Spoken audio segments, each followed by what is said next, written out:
اور یہ سب قرآن میں 1400 سال پہلے ہی کلیئر کر دیا گیا تھا۔ نمبر 6، سورج کا گھومنا۔ سائنٹسٹ پہلے یہ سمجھتے تھے کہ سورج ایک اسٹیشنری ہے، مطلب ایک ہی جگہ ٹھہرا ہوا ہے، اس کی اپنی کوئی گردش نہیں ہوتی ہے۔ سال 1512 میں ایک سائنٹسٹ نکولس کوپرنیکس نے اپنی ایک ریسرچ میں یہ بتایا کہ سورج، چاند، ستارے زمین کے چکر نہیں لگاتے، بلکہ زمین اور چاند ستارے سورج کے چاروں اور چکر لگاتے ہیں، اور سورج اپنی جگہ پر ہی ٹھہرا ہوا ہے۔ اور ایک زمانے تک سائنٹسٹ اسی بات کو مانتے رہے، مگر ماڈرن سائنس نے یہ بات ثابت کر دی کہ صرف زمین اور ستارے سورج کے چاروں اور ہی نہیں گھومتے، بلکہ سورج بھی اپنی ایکس پر گھومتا ہے اور ان پلانٹس کو لے کر یونیورس میں ایک طرف چلا جا رہا ہے۔ مگر یہ بات قرآن میں 1400 سال پہلے ہی بتا دی گئی تھی، اور وہی ہے جس نے رات اور دن اور چاند اور سورج کو پیدا کیا، اور سب ایک گھیرے میں تیر رہے ہیں۔ ایک دوسری جگہ فرمایا کہ کائنات کی ہر چیز تیر رہی ہے۔ ایک اور جگہ قرآن میں اللہ نے ارشاد فرمایا کہ سورج اپنی منزل کی طرف بڑھا چلا جا رہا ہے، اور یہی آج کی ماڈرن سائنس بھی پروف کرتی ہے۔ مطلب یہ کہ اگر اس ریسرچ سے پہلے سائنٹسٹ بھی قرآن کے ان دعووں کو جان لیتے تو قرآن کو جھوٹا ثابت کرتے، لیکن آج ہم جانتے ہیں کہ قرآن کے ایسٹرونومی سے تعلق کے دعووں کو آج کی ماڈرن سائنس صحیح ثابت کرتی ہے۔ نمبر 7، سمندر۔ دوستو، قرآن کی سورہ نور میں اللہ رب العزت ارشاد فرماتا ہے، جیسے کسی گہرے سمندر میں اندھیرے ہوتے ہیں، اس کو اوپر سے ایک لہر نے ڈھک لیا ہو، اس لہر پر ایک اور لہر ہو، اور اس دوسری لہر پر بادل ہوں، نیچے اندھیرے ہی اندھیرے ہیں، ایک کے اوپر دوسرا اندھیرا ہے، کہ جب کوئی اپنا ہاتھ نکالے تو اسے اپنا ہاتھ بھی دکھائی نہ دے، اور جس کے لیے اللہ نور نہ بنائے اس کے لیے کوئی نور نہیں ہے۔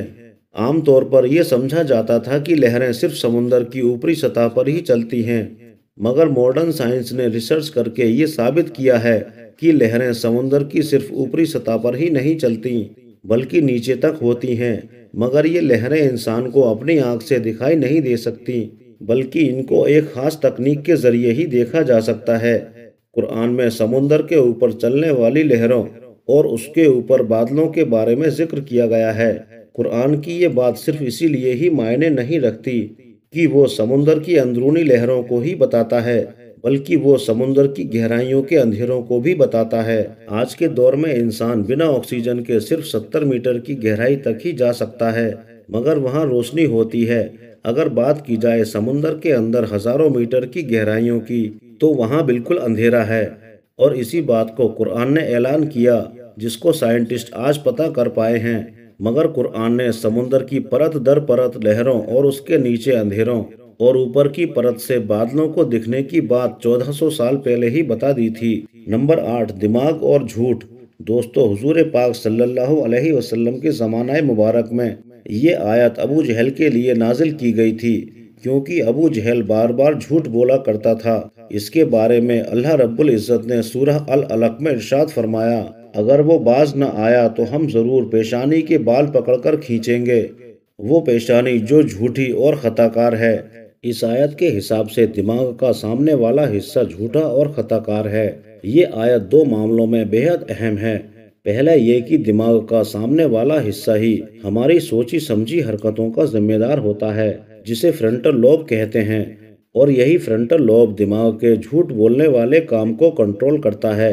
ماڈرن سائنس کی کئی ریسرچز میں یہ بات ثابت ہو چکی ہے کہ دماغ کا آگے والا حصہ ہی ہماری حرکتوں اور جھوٹ بولنے کا ذمہ دار ہوتا ہے، اور دماغ کا یہ فنکشن 20ویں صدی میں سائنس کے ایڈوانس ہونے پر ہی ہمیں پتہ چل پایا، جبکہ قرآن اس طرف کب کا اشارہ کر چکا ہے۔ نمبر 9، انسان کو درد کا محسوس ہونا۔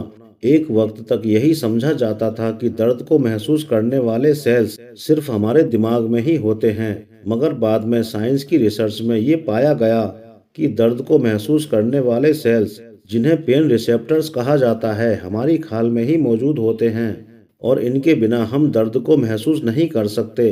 اس کا تذکرہ قرآن کی سورہ نساء میں کچھ اس طرح سے کیا گیا ہے، بے شک وہ لوگ جنہوں نے ہماری آیتوں سے انکار کیا، ہم انہیں آگ میں جھلسائیں گے، اور جب ان کی کھالیں جل جائیں گی تو ہم انہیں اس کے بدلے دوسری موٹی کھال دیں گے تاکہ وہ درد کا لگاتار مزہ چکھ سکیں۔ بے شک اللہ زبردست حکمت والا ہے۔ اب قرآن نے تو یہ بات 1400 سال پہلے ہی بتا دی تھی کہ درد کو کھال سے محسوس کیا جاتا ہے، نہ کہ دماغ سے، اور یہ ریسرچ بھی اب آ کر 20ویں صدی میں کی گئی ہے۔ Number 10، the big bang theory. یہ کائنات کیسے بنی؟ اب سے 80 یا 90 سال پہلے تک چاروں طرف یہی تذکرہ ہوا کرتا تھا کہ یہ دنیا کیسے بنی۔ سال 1931 میں ایک سائنٹسٹ جارج ڈیمٹری نے بتایا کہ یہ یونیورس سب سے پہلے ایک سنگل پوائنٹ مطلب ایک گولا تھا، پھر کچھ ریئیکشنز کی وجہ سے ایک بڑا دھماکہ ہوا جس سے یہ چاند، سورج، ستارے اور ہماری دنیا اور ساری گیلیکسیز بھی وجود میں آئیں، جسے بگ بینگ نام دیا گیا، یعنی ایک بڑا دھماکہ۔ دوستو، سائنس کی یہ ریسرچ اب سے صرف 50 سال پہلے کی ہے کہ کس طرح سے یونیورس وجود میں آیا، مگر قرآن نے اس کا اعلان 1400 سال پہلے ہی کر دیا تھا۔ کیا یہ انکار کرنے والے یہ نہیں جانتے کہ یہ زمین اور آسمان پہلے ملے ہوئے تھے اور ہم نے انہیں جدا کیا؟ دوستو، اس ریسرچ کو سائنس کی ایک بڑی کامیابی مانا جاتا ہے۔ ویسے میں آپ کو بتا دوں کہ قرآن کوئی سائنس کی کتاب نہیں بلکہ سائنس کی کتاب ہے۔ سائنس یعنی SIGNS، یعنی نشانیوں کی کتاب، جو ہمیں اس کائنات میں غور و فکر کرنے کی طرف انوائٹ کرتی ہے تاکہ ہم اس کو بنانے والے اپنے رب کی عظمت کو پہچانیں۔ اسی لیے قرآن میں اللہ نے ارشاد فرمایا، اور تم اپنے رب کی کون کون سی نشانیوں کو جھٹلاؤ گے۔ آج کی ویڈیو میں بس اتنا ہی۔ اگر ویڈیو پسند آئی ہو تو ویڈیو کو لائک اور شیئر کریں، اور اگر چینل پر نئے ہیں تو چینل کو سبسکرائب بھی کریں۔ شکریہ۔ اللہ حافظ۔